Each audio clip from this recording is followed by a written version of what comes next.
Assalamualaikum warahmatullahi wabarakatuh. Halo, perkenalkan, nama saya Mariana. Saya dari Fakultas Ilmu Pendidikan, Program Studi Pendidikan Anak Usia Dini, Trunojoyo, Madura.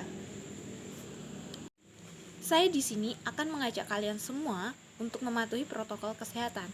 Apalagi di masa pandemi ini, banyak sekali orang yang lalai dan lupa akan pentingnya protokol kesehatan bagi tubuh kita. Virus corona semakin menyebar luas. Banyak orang yang meninggal dunia dan ada juga yang tidak percaya akannya virus corona. Nah, bagi kita yang mempercayai virus corona atau semuanya, saya akan mengajak Anda mematuhi protokol kesehatan. Simak video berikut ini. Informasi tentang virus corona yang begitu berlimpah bisa jadi malah membingungkan. Maka dari itu, kita memerlukan ini yang perlu dilakukan. Tetap hindari keluar dari rumah, istirahat yang cukup, banyak minum air putih dan makan makanan bergizi, mempraktekkan kebiasaan bersih seperti cuci tangan, dan membersihkan area-area yang tersentuh permukaan tangan. Gunakan masker agar percikan dari batuk atau bersin tidak mengenai orang lain, bahkan di dalam rumah sekalipun.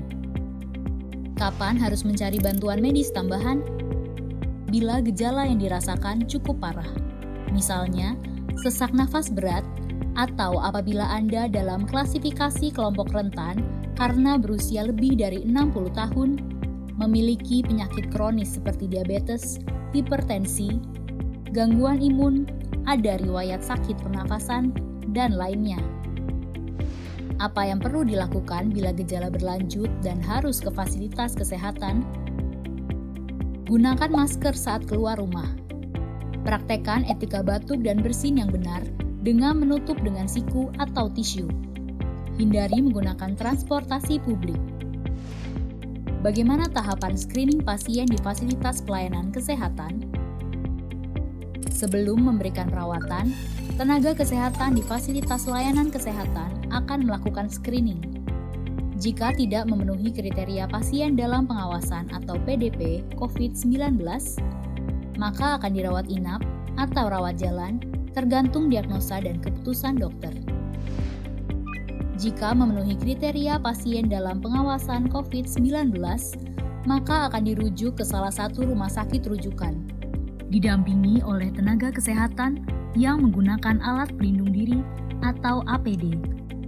Di rumah sakit rujukan, spesimen pasien diambil untuk pemeriksaan lab dan pasien akan ditempatkan di ruang isolasi. Spesimen dikirim ke Badan Penelitian dan Pengembangan Kesehatan atau Balitbangkes di Jakarta. Hasil pemeriksaan pertama akan keluar dalam 24 jam. Jika hasilnya negatif, pasien akan dirawat sesuai dengan penyebab penyakit. Jika positif, maka pasien akan dinyatakan sebagai penderita COVID-19, diambil sampel setiap hari, dan baru akan keluar dari ruang isolasi jika pemeriksaan sampel 2 kali berturut-turut hasilnya negatif. Itulah informasi dan protokol kesehatan untuk masalah COVID-19 yang perlu diikuti oleh masyarakat. Sakit akibat virus corona dapat disembuhkan. Namun begitu, lebih baik mencegah dan tidak menularkan kepada mereka yang lebih rentan.